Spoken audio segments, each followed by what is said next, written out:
Hello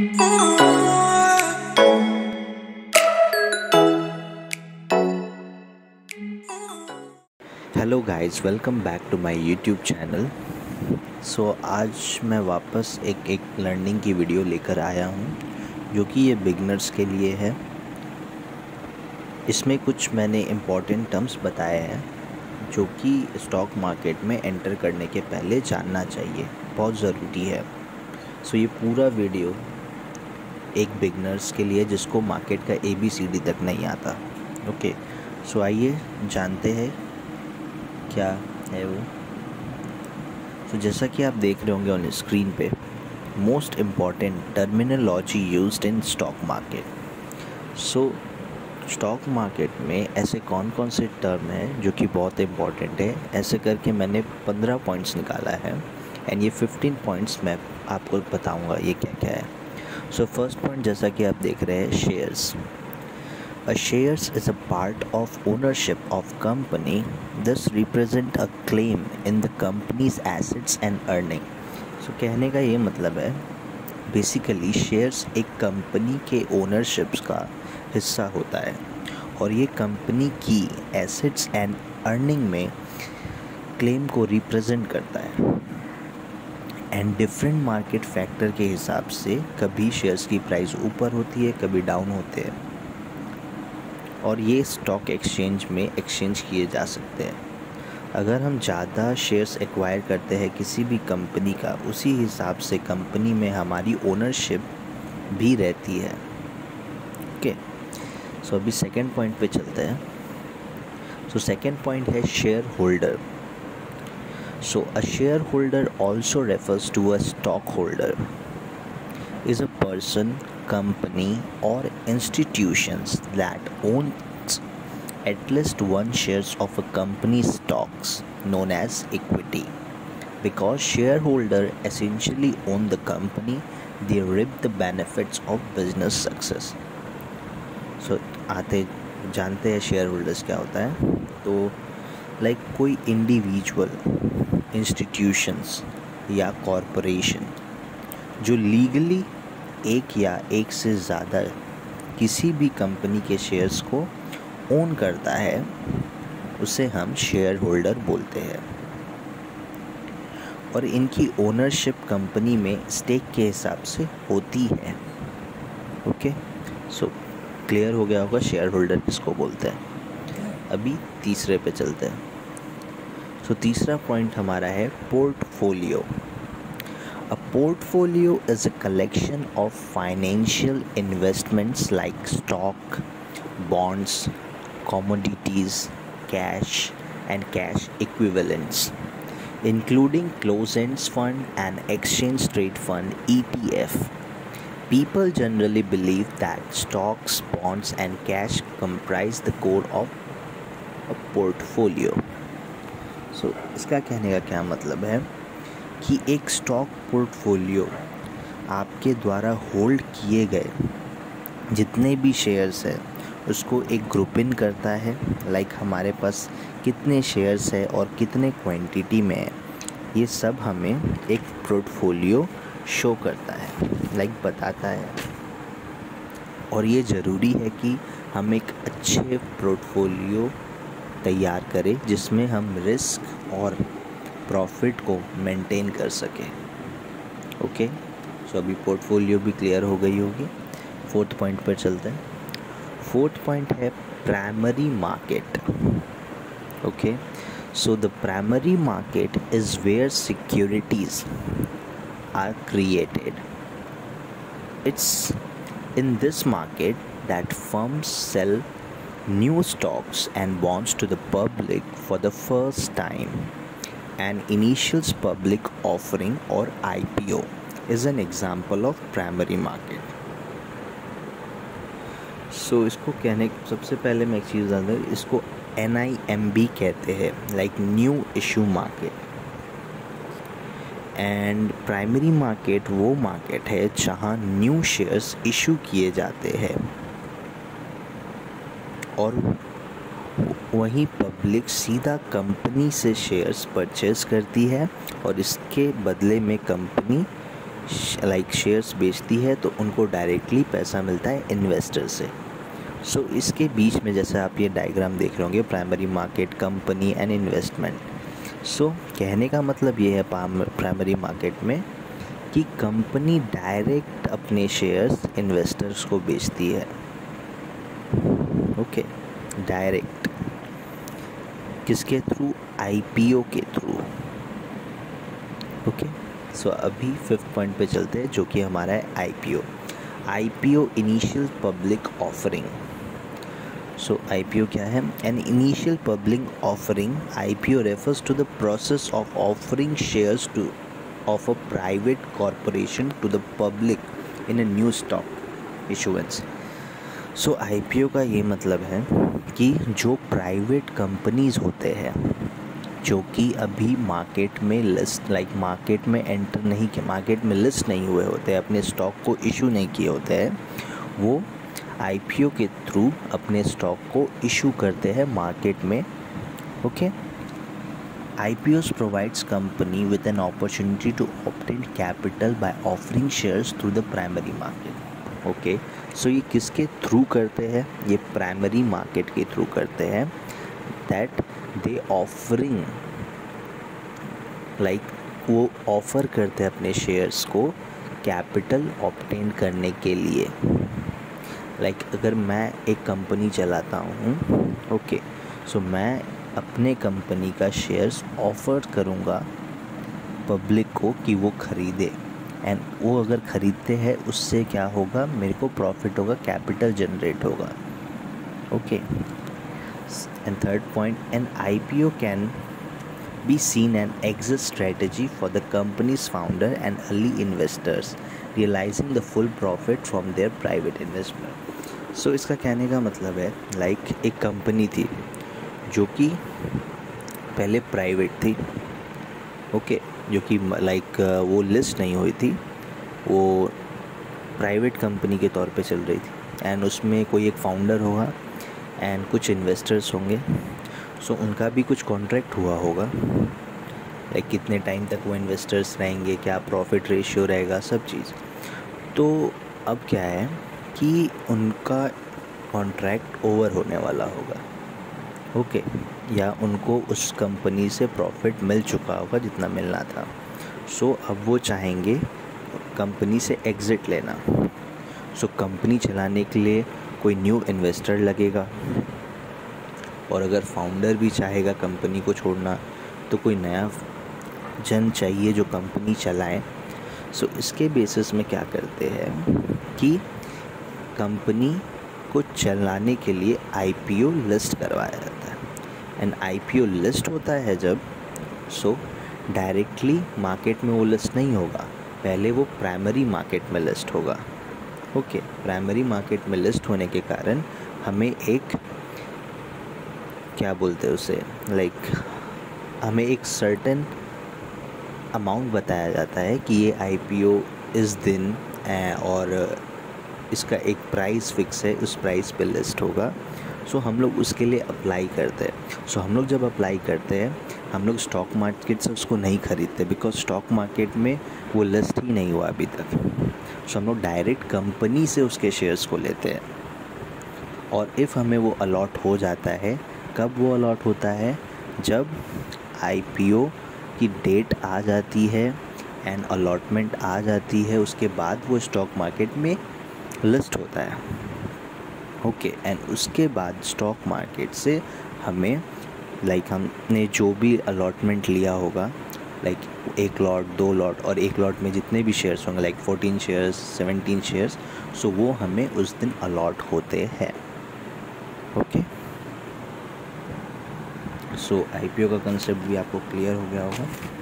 अभी चलते हैं 6th point. 6th point is secondary market. तो सेकेंडरी मार्केट क्या है? For buying equities the secondary market is commonly refers to as the stock market.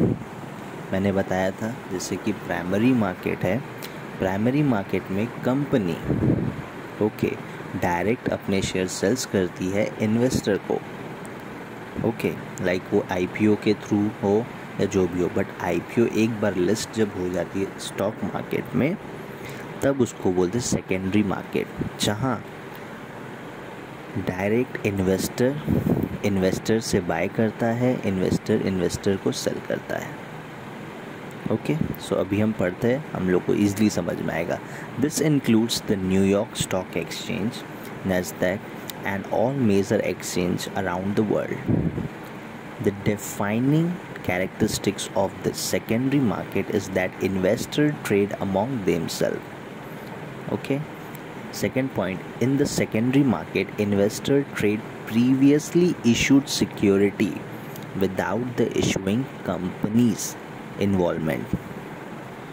अभी मैंने इसमें एक एग्जांपल भी दिया है, आप ये एग्जांपल जब पढ़ोगे आपको ईजिली समझ में आ जाएगा सेकेंडरी मार्केट होता क्या है। सो इसमें एग्जांपल बताया हुआ है, if you go to buy Amazon stock, you are dealing only with another investor who own shares in Amazon. Amazon is not directly involve with the transaction.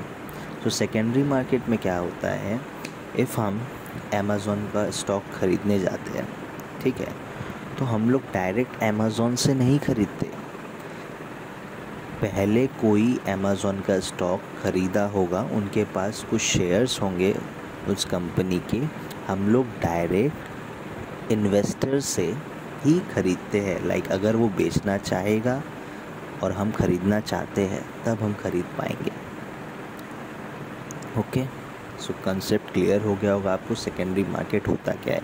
इसलिए मैंने इस डायग्राम में बताया है primary market and secondary market, जिसको आप देख के ईजिली समझ सकते हो।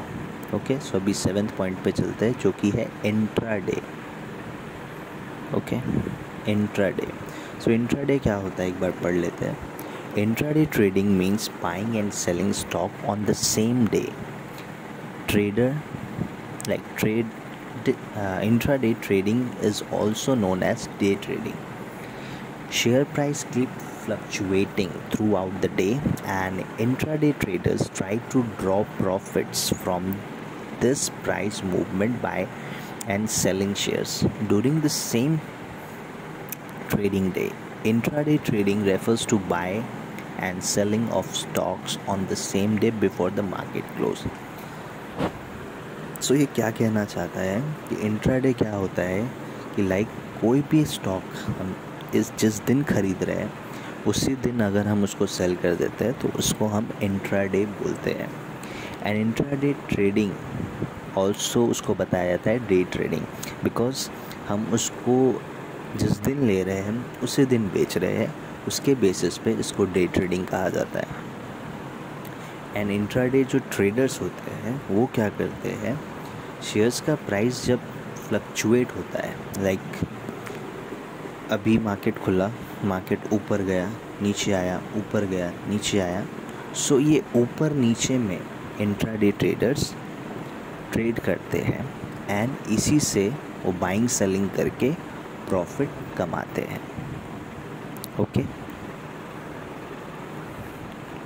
जैसा एक मैं एग्जांपल और देता हूँ, जैसे आप समझो आपने एक स्टॉक लिया आज के दिन पे एंड उसको आपने बाय किया 9:25 AM पे, एंड उसके बाद 2 घंटे बाद ओके आपने उसको सेल किया।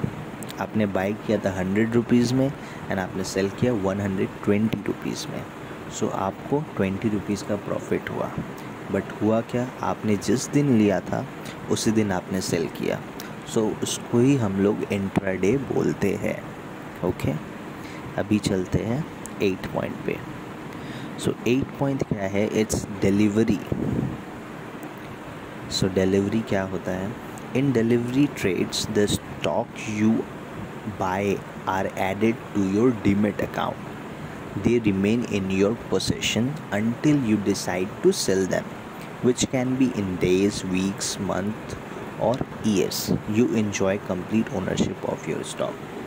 So delivery क्या होता है कि जैसे मैंने इंट्राडे में बताया, आपने आज स्टॉक लिया एंड आज ही सेल किया तो उसको हम लोग इंट्राडे बोलते हैं। तो डिलीवरी में क्या होता है, जैसे मैंने बताया आपने 9:25 पे एक स्टॉक ख़रीदा 100 रुपये में, ठीक है, आपने जिस दिन ख़रीदा उस दिन उसको सेल नहीं किया।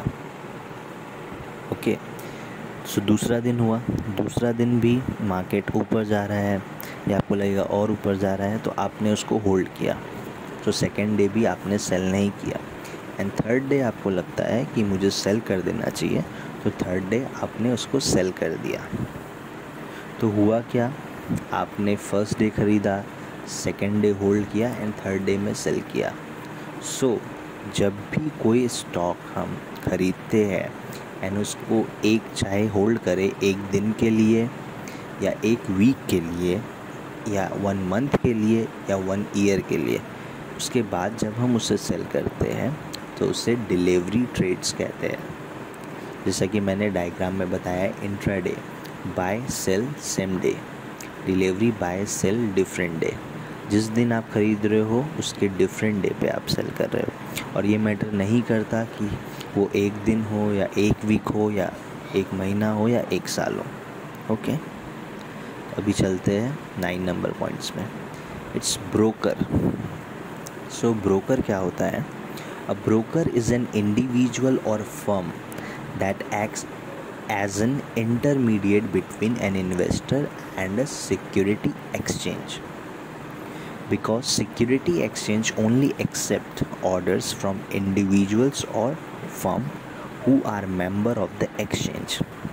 Individual traders or investors need the service of exchange member.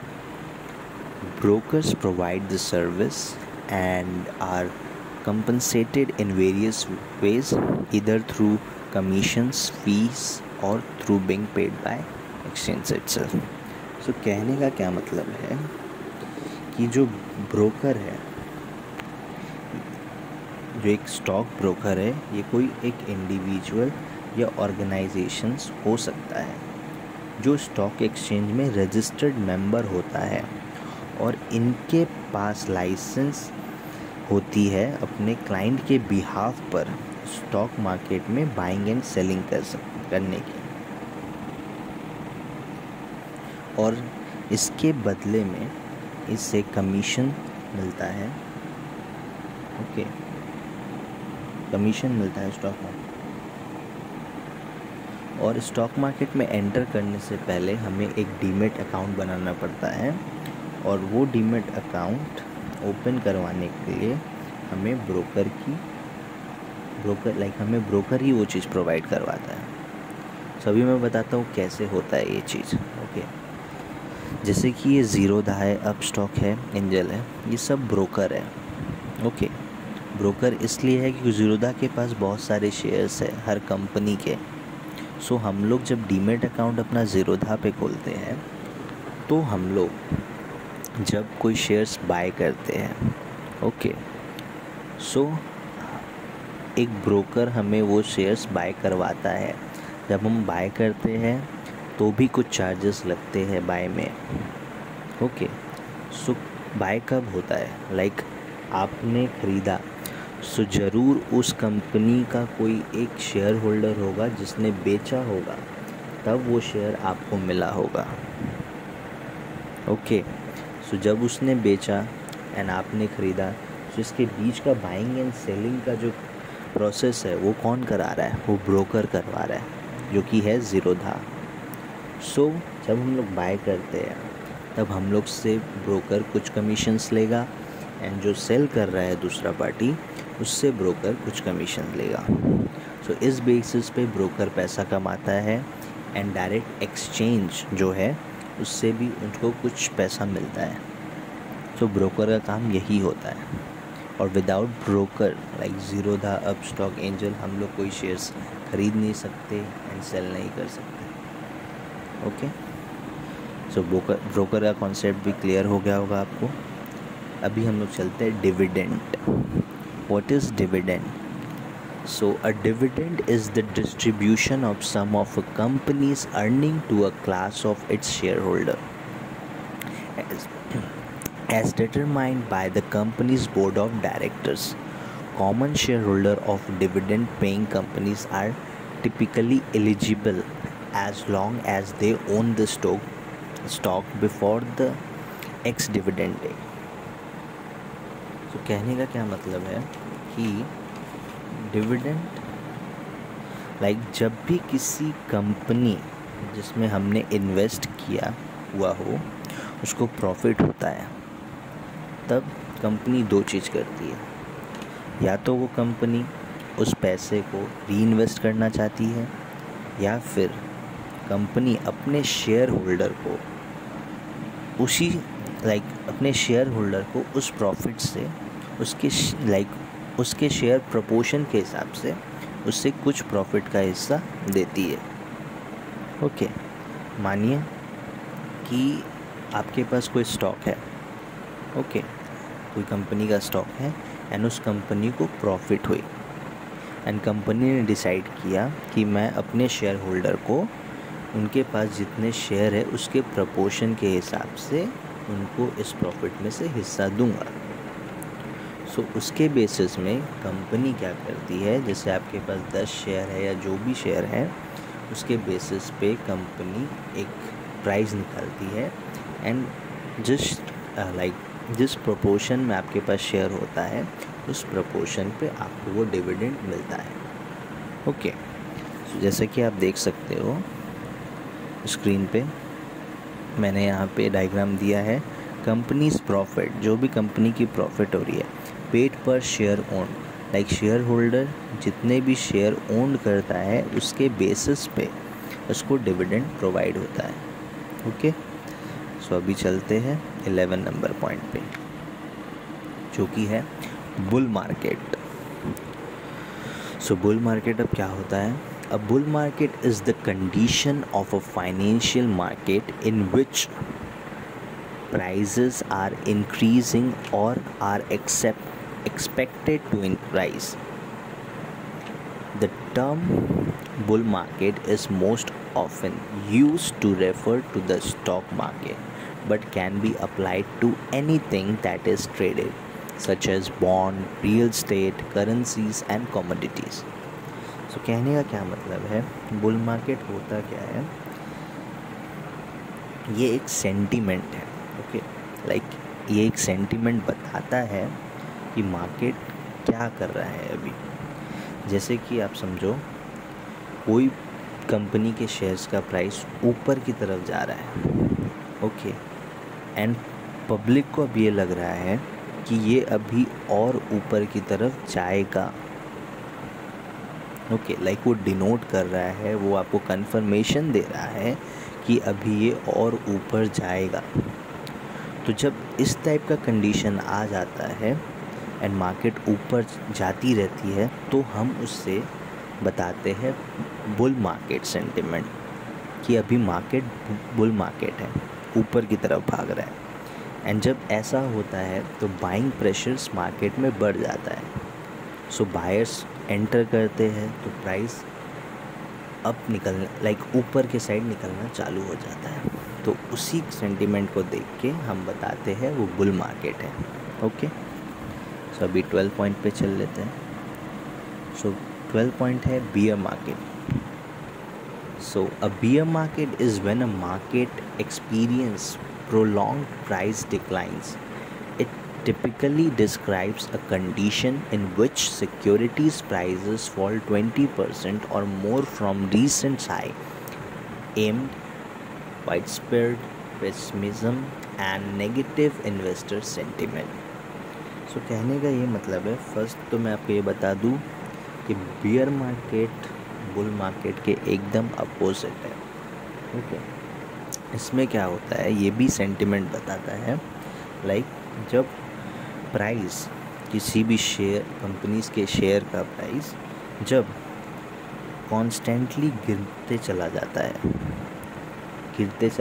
है एंड वो अपने हाई से, जो उसका हाई होता है उस हाई से 20% फॉल करके गिरता है, तब हम उस सेंटिमेंट को बियर मार्केट सेंटिमेंट बताते हैं कि अभी मार्केट फॉल हो रहा है। बिकॉज अपने हाई से जब 20% मार्केट गिरना स्टार्ट हो जाता है तब हम उसको बोलते हैं बियर मार्केट चालू हो गया। एंड इसमें क्या होता है कि इसमें सेलिंग प्रेशर बढ़ जाता है।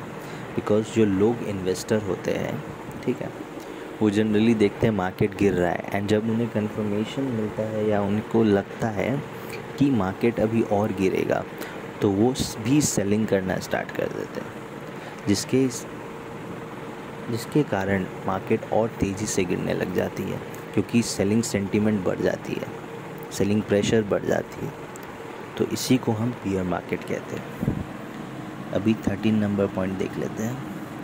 तो 13 है blue chip stocks. So blue chip stocks क्या होता है? A blue chip stocks is a huge company with an excellent reputation. These are typically large, well-established and financially sound company that have operated for many years and that have dependable earnings, often paying dividends to investor. Blue chip stock typically has a market capitalizations in the billions, is generally the market leader or among the top 3 companies in its sector, and is more often than not a household name. For all of this reason, blue chip stocks are among the most popular to buy among investors. Some example of blue chip stocks are Reliance, Coca-Cola, HDFC Bank. So इसका कहने का क्या मतलब है? ये उन reputed company के stock होते हैं जो सालों से स्टॉक मार्केट में लिस्टेड है, एंड ये फाइनेंशियली काफ़ी स्ट्रॉन्ग होते हैं और इनके पास अच्छा ट्रैक रिकॉर्ड होता है। ओके, एंड ये अपने शेयर्स होल्डर को जब भी इन्हें प्रॉफिट मार्केट ये कंपनीज अच्छा है तो इनको प्रॉफिट होगी, तो जब भी प्रॉफिट होता है तो उसके हिसाब से ये अपने इन्वेस्टर्स को डिविडेंड भी पे करते हैं। ओके, और इसमें रिस्क बहुत कम होता है। ब्लू चिप्स कंपनी में रिस्क बहुत कम होता है अदर देन कंपनी के मुकाबले। ओके, एंड इंडियन मार्केट में आपको पता है रिलायंस, HDFC, ये सब स्टॉक ब्लू चिप्स कंपनी है, बिकॉज़ ये लार्ज कैप कंपनी है एंड इनका कस्टमर बेस अच्छा है, ये रेपुटेटेड है एंड फाइनेंशियली भी बहुत स्ट्रॉन्ग है। ओके, तो इन सारे रीज़न के हिसाब से इन कंपनी को ब्लू चिप स्टॉक्स कहा जाता है। ओके, अभी चलते हैं 14 नंबर पे। 14 नंबर है स्टॉक एक्सचेंज। तो स्टॉक एक्सचेंज क्या होता है? A stock exchange is a place where securities, shares, bond and other financial instruments are listed and bought and sold by trader or brokers.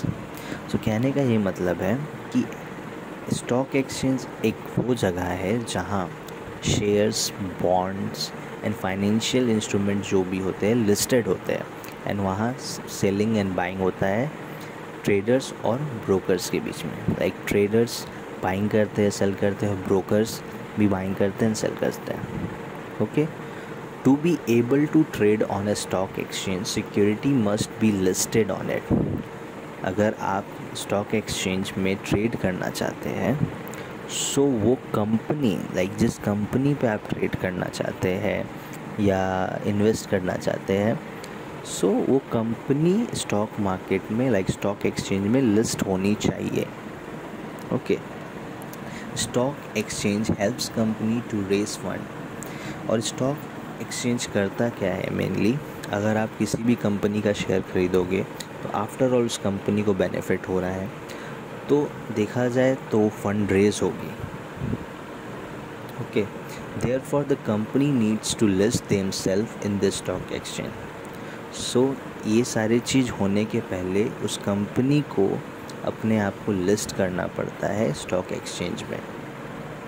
Okay, share listed on stock exchange are known as equity. So जो shares listed होते हैं stock exchange में उसको हम कहते हैं equity, and this shares holder, और जो उस कंपनी के शेयर्स को होल्ड करता है उसको हम लोग कहते हैं equity shareholder. Okay, here we shall discuss the stock exchange in India. And India में 2 पॉपुलर स्टॉक एक्सचेंज है, NSE and BSE, National Stock Exchange and Bombay Stock exchange. So National Stock exchange में क्या होता है, इसमें आपको जो domestic investor है वो भी इन्वेस्ट करते हैं एंड फॉरेन इन्वेस्टर भी इन्वेस्ट करते हैं। बट बीएससी में क्या होता है, ओनली जो इंडियन रेसिडेंट है खाली वो इसमें इन्वेस्ट और ट्रेड कर पाते हैं। ओके, सो इस कारण से एनएससी में वॉलेटिलिटी थोड़ी ज़्यादा होती है, बीएससी में भी होती है लेकिन कम होती है। ओके, एंड जनरली हम लोग सब प्रेफर करते हैं एनएससी में इन्वेस्ट और ट्रेड करने का।